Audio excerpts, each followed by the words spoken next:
الحمد لله الحمد لله رب العالمين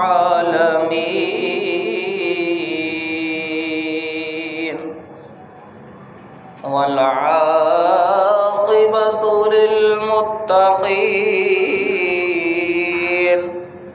والصلاة والسلام على أشرف الأنبياء والمرسلين أما بعد فأعوذ بالله من الشيطان الرجيم بسم الله الرحمن الرحيم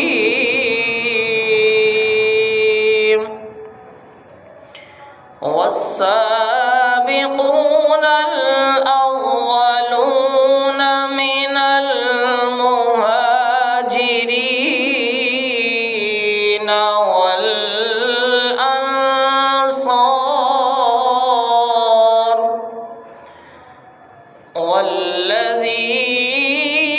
والذين اتبعوهم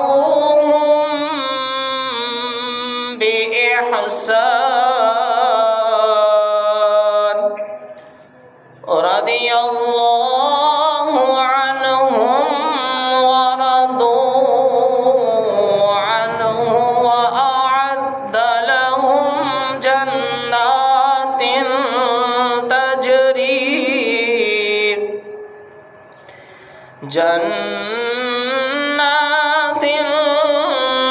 تجري تحتها الأنهار خالدين فيها أبدا ذلك الفوز العظيم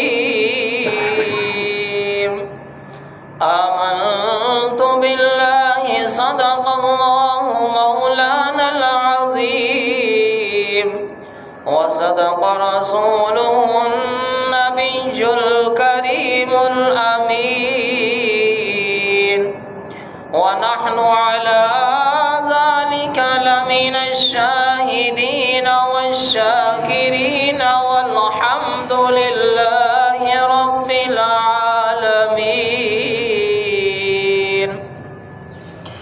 خشک شاخوں کو وہ تازہ گلاب دیتے ہیں خشک شاخوں کو وہ تازہ گلاب دیتے ہیں عہد پیری کو وہ پھر سے شباب دیتے ہیں پڑھ لے درود غفلت نہ کر خدا کی قسم پڑھ لے درود غفلت نہ کر خدا کی قسم تیرے سلام کا وہ اب بھی جواب دیتے ہیں تمام احباب محبت کے ساتھ آقا علیہ الصلوۃ والسلام کی بارگاہ اقدس کے اندر درود شریف کا نذرانہ پیش کیجیے الصلاۃ والسلام علیک یا سیدی یا رسول اللہ وعلی آلک واصحابک یا سیدی یا حبیب اللہ الصلاۃ والسلام علیک یا سیدی یا رحمۃ للعالمین وعلی آلک واصحابک یا سیدی یا نور اللہ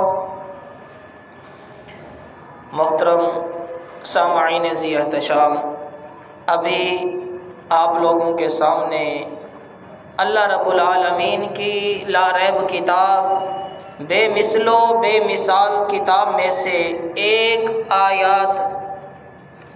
آیہ مبارکہ پڑھنے کا شرف حاصل ہوا جس میں اللہ رب العالمین نے فرمایا اس میں مہاجر بھی ہیں، انصار بھی ہیں، یعنی ہجرت کرنے والے بھی ہیں، اور انصار جن کو آقا علیہ الصلوۃ والسلام نے مسلمانوں کا بھائی بنایا، ان کا تذکرہ بھی موجود ہے، یعنی صحابی جو تھے ان کا تذکرہ موجود ہے، اور صحابی کے بعد تابعی ان کا تذکرہ بھی اس آیت مبارکہ کے اندر موجود ہے۔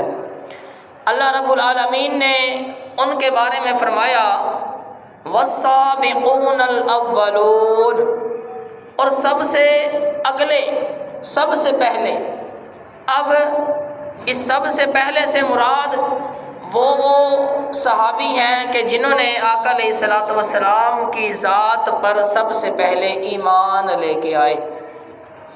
عورتوں میں دیکھ لیں، بچوں میں دیکھ لیں، بڑوں میں، بزرگوں میں۔ حضرت مولا علی مشکل کشا رضی اللہ تعالیٰ عنہ کی ذات بھی اس میں شمار ہے۔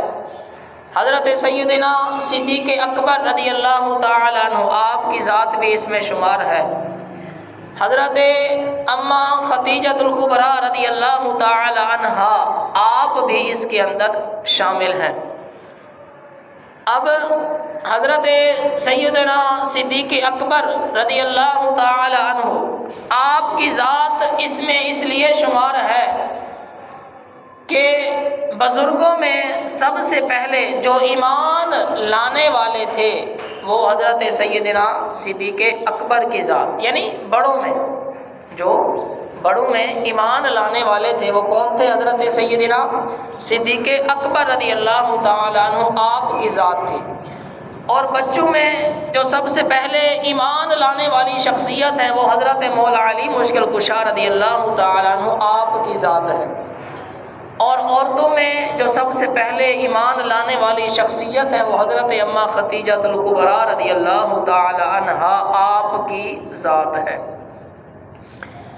اب اللہ رب العالمین نے فرمایا والسابقون الاولون، اور سب سے پہلے، سب سے اگلے، من المہاجرین، مہاجر میں سے یعنی ہجرت کرنے والوں میں سے، والانصار اور انصاروں میں سے، والذین اور ان لوگوں میں سے۔ اب یہاں تک صحابی جو تھے، صحابی وہ یہاں پر ختم ہو گئے۔ اب اس سے آگے صحابی کے بعد کون سی ہستیاں آتی ہیں؟ تابعی۔ صحابی اس شخصیت کو کہتے ہیں کہ جنہوں نے آقا علیہ الصلوۃ والسلام کی زیارت ایمان کی حالت میں کی ہو، اور اسی حالت میں یعنی ایمان کی حالت میں وہ اس دنیا سے رخصت ہے گئے ہوں، رخصت ہوئی ان کی، یعنی اس دنیا کو چھوڑ کر وہ آخرت کی طرف گئے ایمان کی حالت میں۔ اس شخصیت کو کیا کہا جاتا ہے؟ صحابی کہا جاتا ہے اس شخصیت کو۔ اس کے بعد بات آتی ہے تابعی کی۔ اب تابعی وہ شخصیت ہے کہ جنہوں نے صحابہ سے ملاقات کی، صحابہ کی زیارت کی، اور ایمان کی حالت میں دنیا سے رخصت ہو گئے۔ ان شخصیت کو کیا کہا جاتا ہے؟ تابعی کہا جاتا ہے۔ پھر آگے آتا ہے تبع تابعی، یعنی جنہوں نے تابعی کی زیارت کی، یہ آتے ہیں۔ اب اللہ رب العالمین نے فرمایا والانصار، اور انصاروں میں سے یعنی جو انصاری صحابہ تھے ان میں سے، والذین اور ان لوگوں میں سے، نتبعوہم بإحسان جو بھلائی کے ساتھ ان کی پیروی کرتے رہے، بھلائی کے ساتھ۔ اب اس میں صحابہ تو پہلے آ گئے، اس کے بعد آئے تابعی۔ اب تابعی میں ہمارا جو آج کا موضوع ہے وہ ہے حضرت امام اعظم ابو حنیفہ حضرت نعمان بن ثابت رضی اللہ تعالیٰ عنہ آپ کی ذات۔ اور اس تابعی سے مراد حضرت امام اعظم ابو حنیفہ، آپ بھی کیونکہ تابعی ہیں، آپ بھی تابعی، یعنی آپ نے حضرت انس بن مالک رضی اللہ تعالیٰ عنہ، اور اس کے علاوہ اور بھی 3 صحابہ کرام ہیں جن کی آپ نے زیارت کی اور ان سے آپ نے حدیثیں بھی روایت کی، یعنی صحابی سے ڈائریکٹ حدیثیں روایت کی۔ کون شخصیت ہیں یہ؟ حضرت امام اعظم ابو حنیفہ، جن کی وجہ سے ہم حنفی کہلاتے ہیں، جن کی وجہ سے ہم کیا کہلاتے ہیں؟ جن کی وجہ سے حنفی کہلاتے ہیں۔ والذین اتبعوہم بإحسان، اور جو بھلائی کے ساتھ ان کے پیروکار ہوئے۔ رضی اللہ عنہم، اللہ ان سے راضی ہے، اللہ ان سے۔ اب یہ جملہ آپ غور کریں، اس میں صحابہ کا بھی تذکرہ آیا، اس میں صحابہ کا بھی آیا اور تابعی کا بھی آیا تذکرہ اس آیت مبارکہ کے اندر۔ اور تابعی کے بارے میں اللہ رب العالمین کیا فرما رہا ہے کہ اللہ ان سے راضی ہے، رضی اللہ عنہم، اللہ رب العالمین کی ذات ان سے راضی ہے۔ اب اس کا مطلب یہ نہیں کہ ہر جو صحابی ہوگا یا ہر جو تابعی ہوگا، اب جو تابعی، اب حضرت امیر معاویہ رضی اللہ تعالیٰ عنہ، آپ کا بیٹا یزید، آپ کا بیٹا یزید جو کہ حضرت امام حسین رضی اللہ تعالیٰ عنہ آپ کے مقابلے میں آیا، اب ہم ان کو اس آیہ مبارکہ کے اندر شامل نہیں کر سکتے۔ کن کو شامل کریں گے؟ والذین اتبعوہم بإحسان، جنہوں نے احسان کے ساتھ صحابہ کی پیروی کی۔ یزید نے تو پیروی نہیں نہ کی، یا پیروی کی تھی؟ نہیں کی، اس نے نہیں پیروی کی، تو وہ اس آیت میں شمار نہیں ہوگا۔ وہ لوگ اس آیت میں شمار ہوں گے کہ جنہوں نے صحابہ کی احسان بھلائی کے ساتھ ان کی ہر ہر بات کو مانا، ان کے ہر ہر حکم کو مانا، ان کے ہر ہر عمل کو دہرایا۔ اب وہ صحابی، وہ تابعی اس کے اندر شامل ہے۔ رضی اللہ عنہم، اللہ ان سے راضی ہے، اللہ ان سے راضی ہے۔ ورضوا عنہ، اور یہ اللہ سے راضی ہے۔ اب دیکھیں شان، دیکھیں صحابی کی شان تو ما وراء الورا، سب سے بہتر انبیاء کے بعد سب سے بہتر صحابی کی شان۔ اور آگے ہے تابعی۔ اب اس تابعی میں ہمارا جو آج ہم نے ثابت کرنا ہے، وہ کن کو ثابت کرنا ہے؟ حضرت نعمان بن ثابت رضی اللہ تعالیٰ عنہ، آپ کے حوالے سے۔ اب آگے اللہ رب العالمین نے فرمایا وَرَضُوا عَنْهُ، اور اللہ ان سے راضی ہے۔ وَأَعَدَّ لَهُمْ، اور تیار کر رکھے ہیں، لہم ان کے لیے، کن کے لیے؟ یہ جو پیچھے آیت کا تذکرہ ہوا، ان کے لیے تیار کر رکھے ہیں جنات، باغ، ان کے لیے جنات، باغ تیار کر رکھے ہیں، تجری، بہتی ہیں، تحت حل انہار، ان کے نیچے نہریں بہتی ہیں، ان کے نیچے کیا بہتی ہیں؟ نہریں بہتی ہیں، خالدین فیہا ابدا، اور یہ اس میں ہمیشہ رہیں گے، یہ اس میں ہمیشہ۔ اب کون سی شخصیت اس میں ہمیشہ رہے گی؟ صحابی، اس کے بعد تابعی، اور وہ کہ جو ان کے ساتھ احسان کے ساتھ ان کی بھلائی میں پیروی بھی کرتے رہے، ان کی پیروی بھی کرتے رہے۔ اب اس آیت سے حضرت مولانا نعیم الدین مراد آبادی علیہ رحمہ، آپ اس آیت مبارکہ کے زیر تحت فرماتے ہیں، آپ فرماتے ہیں اس آیت میں والذین اتبعوہم بإحسان، اب صحابی کے بعد تابعی، اور تابعی کے بعد قیامت تک کے لیے آنے والوں میں جو جو حضرت امام اعظم ابو حنیفہ رضی اللہ تعالیٰ عنہ آپ کا پیروکار ہے، وہ بھی اس آیت کے اندر شامل ہے، وہ بھی اس آیت کے اندر کیا ہے؟ شامل ہے۔ ان کے لیے بھی کیا ہے؟ جنات، باغ تیار کر رکھے ہیں اللہ رب۔ مطلب یہ ہے کہ جو جو حنفی ہے وہ کیا ہے؟ جنتی ہے۔ اب اس کا مطلب یہ نہیں کہ ہم، وعلیکم السلام ورحمۃ اللہ، اس کا مطلب یہ نہیں کہ ہم یہاں پہ جو مرضی کرتے رہیں، نیک کام کو ہم چھوڑ دیں، نمازیں پڑھیں نہیں، ہم کہہ دیں ہم بریلوی، ہم جنتی ہیں، نہیں، کیونکہ یہ بھی شرط ہے نا، والذین اتبعوہم بإحسان، وہ بندے جنتی ہوں گے کہ جنہوں نے ان کی بھلائی کے ساتھ پیروی بھی کی۔ یہ نہیں صرف ہم کہہ دیا ہم امام اعظم ابو حنیفہ کے مقلد ہیں تو لہٰذا ہم جنتی ہیں، نہیں، نمازیں پڑھنی پڑیں گی۔ حضرت امام اعظم ابو حنیفہ رضی اللہ تعالیٰ، آپ کی ذات وہ ذات ہے کہ آپ نے 40 سال تک عشاء کے وضو کے ساتھ فجر کی نماز ادا کی۔ کتنے سال؟ 40 سال عشاء کے وضو سے فجر کی نماز ادا کی، یہ شخصیت ہے آپ۔ اور آپ کے بارے میں آتا ہے کہ آپ عشاء کے بعد 1 رکعت میں عشاء کے بعد یعنی نوافل جو آپ پڑھا کرتے تھے پوری رات عبادت، اس میں ایک رکعت میں ایک قرآن پاک آپ ختم کیا کرتے تھے۔ کیا کوئی ایسا ہے کوئی ایسا؟ حضرت امام اعظم ابو حنیفہ آپ بچپن ہی سے بہت ذہین تھے۔ آپ کے نام کی چلیں پہلے اس آیت کا پورا ترجمہ کر لیں، اس کے بعد آپ کی شخصیت کی طرف آتے ہیں کہ آپ کی شخصیت تھی کیسی، اور آج ہم اگر ان کے ماننے والے ہیں تو کس وجہ سے ماننے والے ہیں۔ ظاہری بات ہے ایسا تو نہیں ہے کہ جو بھی بڑا ہوا ہم اس کے پیچھے چل دیے، نہیں، ظاہری بات ہے بندہ کچھ دیکھتا ہے تو ان کے لڑ لگتا ہے۔ آگے اللہ رب العالمین نے فرمایا خالدین فیہا ابدا، یہ اس میں ہمیشہ رہیں گے، ذالک الفوز العظیم، یہ سب سے بڑی کامیابی ہے۔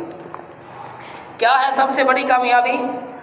کہ جنت کے اندر داخل ہونا، یہ سب سے بڑی کامیابی ہے۔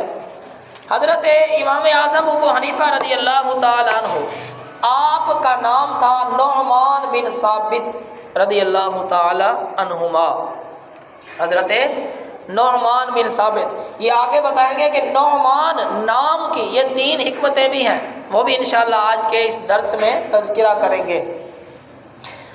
اور آپ کا لقب تھا امام اعظم، آپ کا لقب کیا تھا؟ امام اعظم، اور آپ کی کنیت تھی ابو حنیفہ۔ کنیت کیا تھی؟ ابو حنیفہ۔ آپ 80 ہجری میں کوفہ میں پیدا ہوئے، یہ عراق کا ایک مشہور شہر ہے کوفہ، آپ اس میں پیدا ہوئے۔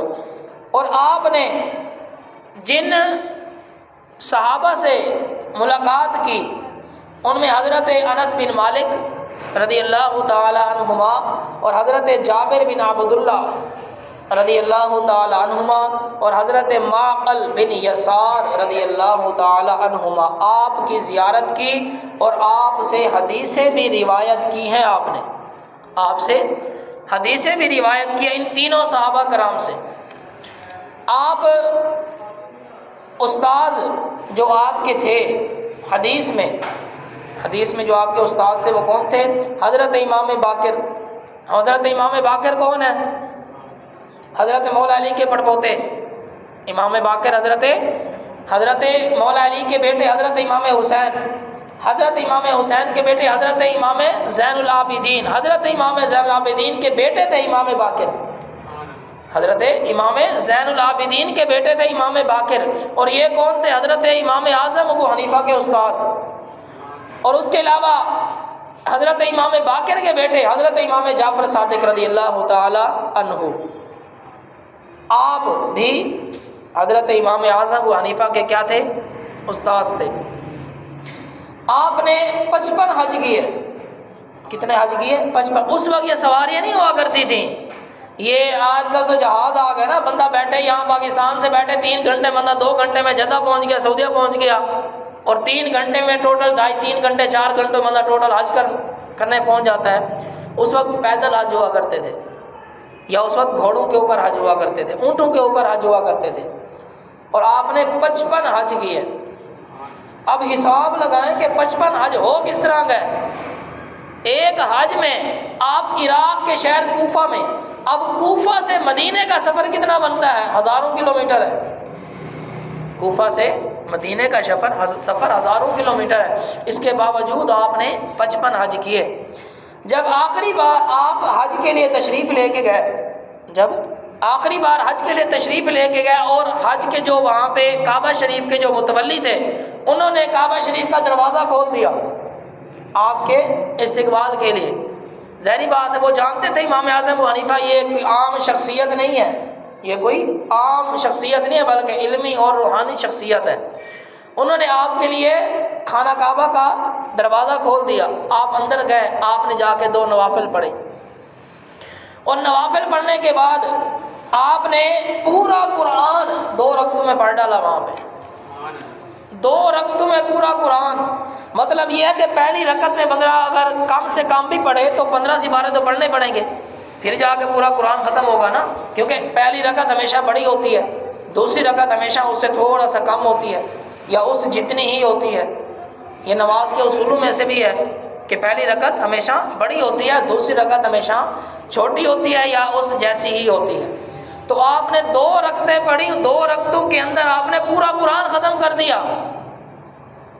یار دیکھیں حضرت مولا علی مشکل کشا رضی اللہ تعالیٰ عنہ، آپ نے جب خیبر کا دروازہ اکھاڑا، وہ تقریباً کوئی 46,000 من تھا۔ کتنا تھا؟ 46,000 من تھا دروازے کا وزن۔ وہ آپ نے بائیں ہاتھ کے ساتھ اکھاڑ پھینکا، اور یہی بات کا تذکرہ جب آقا علیہ الصلوۃ والسلام صحابہ کرام کے اندر تشریف فرماتے تو صحابہ نے پوچھا کہ اے علی، آپ نے یہ دروازہ کیسے اکھاڑ پھینکا؟ تو حضرت مولا علی مشکل کشا رضی اللہ تعالیٰ عنہ آپ خاموش رہے۔ آقا علیہ الصلوۃ والسلام نے جواب دیا کہ اے صحابہ، یہ روحانی طاقت تھی، یہ ایمانی اور روحانی طاقت کے ساتھ حضرت مولا علی نے دروازہ اکھاڑ پھینکا، نہیں تو اب تم علی کو کہو کہ یہ دروازہ ہلا کے دکھائے، حضرت علی اب دروازہ ہلا بھی نہیں سکتے۔ یہ آقا علیہ الصلوۃ والسلام نے فرمایا۔ مطلب یہ کہ یہ جو تابعی ہیں، انہوں نے بھی یہ جو 2 رکعت میں پورا کا پورا قرآن پاک پڑھا، ختم کیا، یہ کیا تھی؟ روحانی اور ایمانی طاقت کے ساتھ پڑھا۔ روحانی اور ظاہری بات ہے، جب بزرگ قرآن پاک پڑھا کرتے نا، بہت سرور آتا تھا سننے والوں کو، اور وہ ایسے نہیں کہ سمجھ ہی نہ آئے، وہ پڑھتے گئے بس کچھ ہی سمجھ نہ آئے، نہیں، بلکہ ایک سپارہ آج کا بھی اگر کوئی قاری پڑھے نا، آج کا صحیح تلفظ کے ساتھ کوئی قاری پڑھے نا، کم سے کم اسے 20 سے لے کر 25 منٹ لگتے ہیں۔ اگر صحیح تلفظ کے ساتھ پڑھے تو بندہ اس طرح حساب لگائے، ایک سپارے کو پڑھتے ہوئے 20 سے 25 منٹ، 30 سپارے کو پڑھتے ہوئے کتنا ٹائم لگے گا؟ تو آپ نے 2 رکعتوں کے اندر پورا کا پورا قرآن پاک ختم کیا، اور اس کے بعد آپ نے رو رو کے دعائیں کی، آپ نے رو رو کر دعائیں کی، تو کعبہ شریف کے اندر سے آواز آئی۔ کس سے آواز آئی؟ کعبہ شریف۔ اب کعبہ شریف کے اندر کوئی ہے نہیں؟ کیا کسی شخصیت کا کوئی مزار ہے وہاں پہ؟ کعبہ شریف کے اندر کچھ بھی نہیں۔ کعبہ شریف کے اندر کوئی شخصیت موجود نہیں ہے اندر، یہ اللہ رب العالمین کا گھر ہے۔ تو اندر سے آواز آئی، مطلب کن کی آواز تھی؟ اب بندہ خود سوچ لے، آگے یہ بات کرنے والی نہیں ہے تو اس وجہ سے اگلی بات میں نہیں کرتا، بندہ خود سوچ لے کس کی آواز تھی یہ۔ تو آپ کو کعبہ شریف کے اندر سے آواز آئی کہ تم نے اچھی طرح ہماری معرفت حاصل کی، تم نے اچھی طرح ہماری پہچان حاصل کی، تو ہم نے تم کو بخش دیا۔ اب بخشنے والی ذات کس کی ہے؟ اللہ رب العالمین کی۔ تو پھر ہم سوچیں کہ یہ آواز کس کی تھی؟ سوچنے والی بات ہے نا، آواز کس کی تھی؟ بخشنے والی شخصیت خدا کے علاوہ کوئی ہے؟ اللہ رب العالمین کی شخصیت ہے نا، اللہ رب العالمین کی ذات ہے، شخصیت بھی نہیں، اللہ رب العالمین کی ذات ہے بخشنے والی۔ تو یہ آواز بھی ادھر سے آئی کہ ہم نے تم کو بخش دیا، اور قیامت تک، یہ اگلی بات ہے سننے والی، اس کو رد المختار کے اندر نقل کیا گیا ہے اس بات کو، اور قیامت تک جو تیرے مذہب کے اوپر، جو تیری پیروی کریں گے، تمہاری تقلید کریں گے، ہم نے ان تمام کو بخش دیا۔ ہم نے جو تیری پیروی کریں گے، رد المختار اٹھا کے دیکھیں آپ، لکھا ہے، حوالہ بھی موجود ہے، اگر کوئی کہے تو میں دکھا بھی سکتا ہوں کہ یہ واقعہ لکھا ہے، میں نے خود تحقیق بھی کی ہے کہ قیامت تک کے لیے جب جو بندہ آئے گا، اب ظاہری بات ہے حضرت امام اعظم ابو حنیفہ، آپ کا وصال کب ہوا؟ آپ کا وصال تقریباً ہوا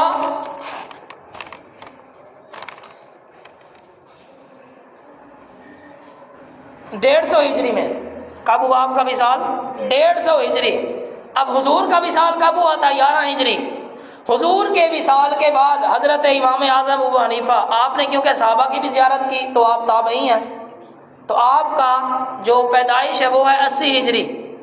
اب دیکھیں 80 ہجری اور 150 ہجری آپ کا وصال، آپ دنیا سے پردہ فرما گئے، اور آج تک ان کے علم کو، علم فقہ کو آج تک دنیا اپنے اپنے مدارس میں پڑھا رہی ہے۔ آج کل وہ ایک حدیث مبارکہ کا مفہوم ہے نا کہ جس بندے نے قرآن پاک کسی کو پڑھایا یا کوئی اچھی بات بتائی، تو جب تک وہ بندہ اس بات پر عمل کرتا رہے گا تو بتانے والے کو ثواب ملتا رہے گا۔ آج دیکھیں لاکھوں کروڑوں مدارس ہیں دنیا کے اندر، تو وہ تمام کی تمام کون سی فقہ پڑھا رہے ہیں؟ حضرت امام اعظم ابو حنیفہ کی، ان کی فقہ پڑھا رہے ہیں، ان کے جو مسائل جو انہوں نے اخذ کیے وہی بتا رہے ہیں۔ تو دیکھیں کتنا ثواب آج کے دور میں انہیں پہنچ رہا ہے، تو پھر اتنے 100 سال گزر گئے، انہیں کتنا ثواب پہنچتا ہوگا؟ یہ سوچنے والی بات ہے۔ اب جب کعبہ شریف کے اندر سے آواز آئی، اس میں آپ سب سے پہلے یہ سمجھنے والی بات ہے کہ ایک ہوتی ہے وحی اور ایک ہوتا ہے الہام۔ ایک کیا ہوتی ہے؟ وحی، اور ایک کیا ہوتا ہے؟ الہام۔ اب وحی انبیاء کے ساتھ خاص ہے۔ وحی کن کے ساتھ خاص ہے؟ انبیاء کرام علیہم الرضوان کے ساتھ خاص ہے۔ اب وحی کے اندر شرعی احکام بیان ہوتے ہیں۔ اب دوسرے نمبر پر ہے الہام۔ الہام اس میں صرف اور صرف خوشخبریاں دی جاتی ہیں، اس میں خوشخبریاں اللہ رب العالمین اپنے کسی برگزیدہ بندے کو خوشخبریاں دیتا ہے یا اسے غیب کی باتیں بتاتا ہے۔ یہ ہے وحی اور الہام میں فرق۔ اب حضرت نعمان بن ثابت رضی اللہ تعالی عنہ، آپ کے نام نعمان کی 3 حکمتیں، نعمان کی 3 حکمتیں۔ سب سے پہلا تو نعمان خون کو کہتے ہیں۔ کسے کہتے ہیں؟ خون کو۔ نعمان کسے کہتے ہیں؟ خون کو۔ اب خون اگر جسم کے اندر موجود ہے تو انسان زندہ ہے، اگر خون جسم کے اندر سے ختم ہو جائے تو انسان مر جاتا ہے۔ تو پھر یہ سمجھنے والی بات ہے کہ امام اعظم ابو حنیفہ رضی اللہ تعالی عنہ، آپ کا جو علم فقہ کا جو علم ہے وہ اگر جسم کے اندر موجود ہے تو انسان زندہ ہے، اگر وہ جسم کے اندر موجود نہیں ہے تو انسان مردہ ہے، مر گیا ہے۔ کیا ہمارے اندر اتنے مسائل موجود ہیں؟ ہمارے اندر اتنے مسائل موجود ہیں، نماز کے، روزے کے، اور بھی کئی مسائل ہیں، وضو کے، استنجا کے، تجارت کے، کاروبار کے، شراکت کے، بینک کے، اور بھی ہزاروں لاکھوں مسائل ہیں کہ ہمارے اندر موجود ہیں۔ اگر موجود ہیں تو ہم زندہ ہیں، اگر موجود نہیں ہیں تو ہم کیا ہیں؟ مردہ۔ تو اس کا دوسرا مطلب ہے سرخ رنگ کی خوشبودار ایک بوٹی ہوتی ہے۔ کیا ہوتی ہے؟ بوٹی۔ اب اس کا مطلب یہ ہے کہ آپ کے علم اور آپ نے جو دینی خدمات کی، دین کی جو خدمت کی، اس خوشبو سے قیامت تک کے لیے لوگ سیراب ہوں گے۔ وہ دین کی خوشبو کے اندر ہی شامل ہوگا، دین کی خوشبو اس کے اندر ہی شامل ہوگی۔ اور تیسرے نمبر پر ہے اس کا مطلب نعمت۔ اس کا مطلب کیا ہے؟ نعمت۔ اب حضرت امام اعظم ابو حنیفہ رضی اللہ تعالیٰ عنہ، آپ کی ذات وہ ذات ہے کہ جو کہ تمام ہم جیسے لوگوں کے لیے نعمت ہے۔ ظاہری بات ہے اگر یہ نہ ہوتے، فرض کیا، تو کیا ہمیں یہ مسائل پتہ چلتے؟ نہیں۔ تو پھر ہم کیا ہوتے؟ ہم گمراہ ہو جاتے۔ یہ تو ان کی شخصیت کا اثر ہے، یا ان کی شخصیت کا یہ فیضان ہے کہ ہمیں یہ جو مسائل یہ اخذ کر کے نکال کے گئے ہیں، تو آج ہم انہی کی وجہ سے زندہ ہیں اور نیک عمل کر رہے ہیں، انہی کی وجہ سے۔ اب آگے حضرت امام اعظم ابو حنیفہ، اب علم فقہ کے ہیں ٹوٹل 4 امام۔ کتنے امام ہیں؟ 4۔ حضرت امام اعظم ابو حنیفہ، حضرت امام مالک، حضرت امام احمد بن حنبل، حضرت امام شافعی رضی اللہ تعالی عنہم۔ اب یہ چاروں کے چاروں حق پر ہیں، یہ چاروں کے چاروں حق پر ہیں۔ اب یہ وہ اماموں کی بات، اور آج کل جو ان کے مقلد ہیں یہ ان کی بات نہیں ہو رہی، یہ جو آج کل مقلد ہیں ان کی بات نہیں ہو رہی، یہ جو وہ امام تھے، اصل امام جو تھے، یہ ان کی بات ہو رہی۔ اب ان سب کے متعلق حدیث شریف میں آیا ہے، ان سب کے متعلق آپ دیکھیں آقا علیہ الصلوۃ والسلام کی ذات، جب آپ دنیا سے پردہ فرما ہوئے، جب آپ دنیا سے پردہ فرما ہوئے تو آقا علیہ الصلوۃ والسلام نے نصیحت کیا فرمائی کہ میرے بیٹوں حضرت امام حسن اور حضرت امام حسین رضی اللہ تعالیٰ عنہ، ان کا خاص خیال رکھنا ایک، اور دوسرے نمبر پر نماز کی حفاظت کرنا، دوسرے نمبر پر نماز کی حفاظت کرنا، یعنی نماز پڑھنا یہ لازمی ہر حال میں، لیکن ہم اللہ تعالیٰ معاف کرے ایسا نہیں کرتے، اور واقعی ایسا ہی ہے کہ ہم اس کے قریب بالکل نہیں جاتے۔ بس یہ اللہ رب العالمین کی خصوصی عنایت ہے، اور آقا علیہ الصلوۃ والسلام کی ہم میں جلوہ گری ہے کہ ہم آج تک زندہ ہیں۔ نہیں تو پرانی قومیں جو ہوا کرتی تھی، وہ اگر ایک کوئی غلط کام کرتی تو ان کے ماتھے کے اوپر لکھ دیا جاتا، یا ان کے دروازے کے اوپر لکھ دیا جاتا خدا کی طرف سے کہ اس نے یہ کام کیا ہے۔ اور ہمارے اندر توبہ نعوذ باللہ ہر وہ چیز موجود ہے کہ جو اس میں قوم لوط انوالو تھی، وہ شامل تھی، یا جتنی بھی اقوام گزری، وہ جو تمام قومیں شامل تھیں، وہ تمام کے تمام غلط کام ہمارے ایک قوم کے اندر شامل ہیں، ہمارے ایک قوم کے اندر شامل ہیں۔ حضرت اظہر بن کیسان، حضرت اظہر بن کیسان آپ فرماتے ہیں کہ مجھے آقا علیہ الصلوۃ والسلام میں، اور آقا علیہ الصلوۃ والسلام کی زیارت ہوئی خواب کے اندر، مجھے حضور کی خواب کے اندر زیارت ہوئی، تو آپ فرماتے ہیں کہ میں نے عرض کیا یا رسول اللہ، امام اعظم ابو حنیفہ کے متعلق کیا حدیث ہے؟ میں نے عرض کی یا رسول اللہ، امام اعظم کے متعلق کیا حدیث ہے؟ تو آقا علیہ الصلوۃ والسلام نے فرمایا امام اعظم کا جو علم ہے وہ حضرت خضر علیہ السلام کے علم سے پھوٹ کر نکلا ہے، حضرت خضر علیہ السلام کے علم سے پھوٹ کر، یعنی اس کے علم سے جدا ہو کر نکلا ہے امام اعظم کا علم۔ اب حضرت آگے آپ فرماتے ہیں حضرت خضر علیہ السلام کا جو علم ہے وہ علم لدنی ہے، جو علم ہے وہ کیا ہے؟ علم لدنی ہے۔ تو اس حساب سے حضرت امام اعظم ابو حنیفہ رضی اللہ تعالیٰ عنہ آپ کا بھی جو علم ہوا وہ کیا ہوا؟ علم لدنی۔ اب علم لدنی کیا ہے وہ آپ کو اس کی ڈیٹیل بعد میں بتائیں گے، پہلے یہ تھوڑا سا مکمل کر لیں۔ حضرت امام اعظم ابو حنیفہ رضی اللہ تعالیٰ عنہ، آپ نے ایک بندے کو قرض دیا 10,000، آپ نے ایک بندے نے آپ سے ادھار مانگا، قرض مانگا، آپ نے اسے 10,000 دیا۔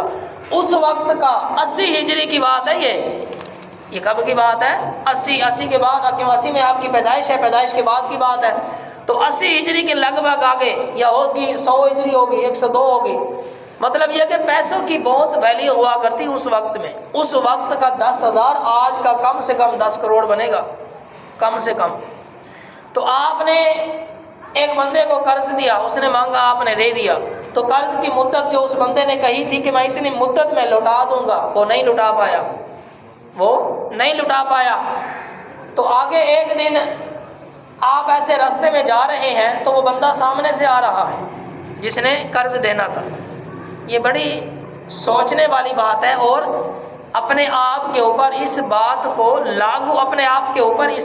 لاگو کرنے والی بات ہے کہ وہ بندہ سامنے سے آ رہا تھا، اس نے دیکھا امام اعظم ابو حنیفہ آ رہے ہیں، اس نے راستہ تبدیل کر لیا کہ اب ظاہری بات ہے میں نے قرض دینا ہے، ٹائم گزر چکا ہے، تو یہ مانگیں گے اپنا قرض، تو یہ اب ظاہری بات ہے نا، میرا کسی نے قرض دینا ہو اور ٹائم اوپر ہو جائے، کیا میں چھوڑوں گا؟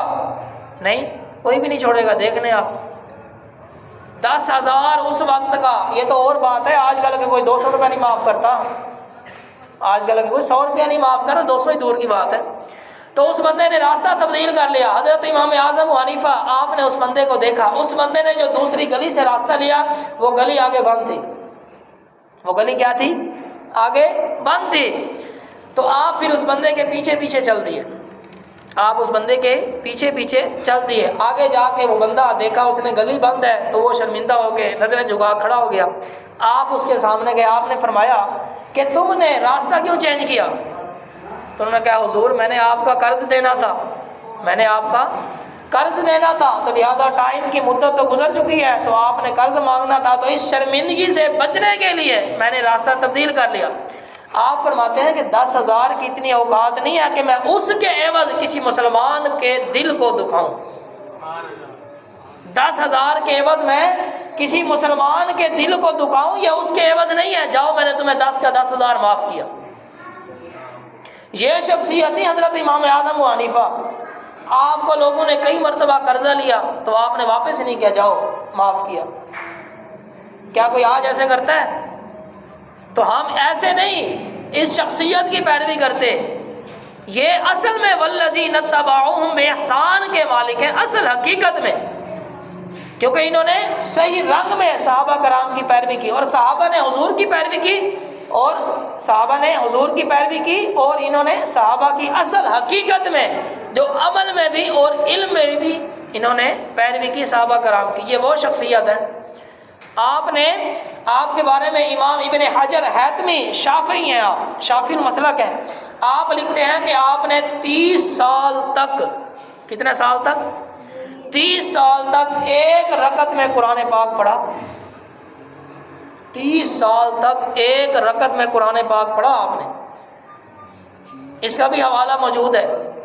30 سال تک، اور آگے پھر آپ لکھتے ہیں کہ 40 سال تک آپ نے عشاء کے وضو سے فجر کی نماز ادا کی، 40 سال تک۔ اب دیکھیں اتنی بڑی علمی روحانی شخصیت اور اتنی بڑی تہجد، ظاہری بات ہے جب آپ نے عشاء کے وضو سے فجر کی نماز پڑھنی تو آپ تہجد لازمی پڑھا کرتے ہوں گے، اور اس کے بعد آپ رات بھر میں ایک ہی وقت میں، مطلب پوری ہی رات آپ قرآن پاک پڑھا کرتے تھے، پوری رات گزر جاتی آپ قرآن پاک پڑھا کرتے تھے۔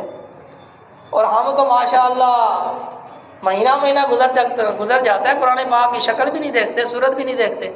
آپ آج بھی مسجد کے، یہ اسی مسجد کے آپ کھول لیں آپ کو ان کے اوپر ڈسٹ نظر آئے گی، کیوں؟ کسی نے پڑھا ہی نہیں۔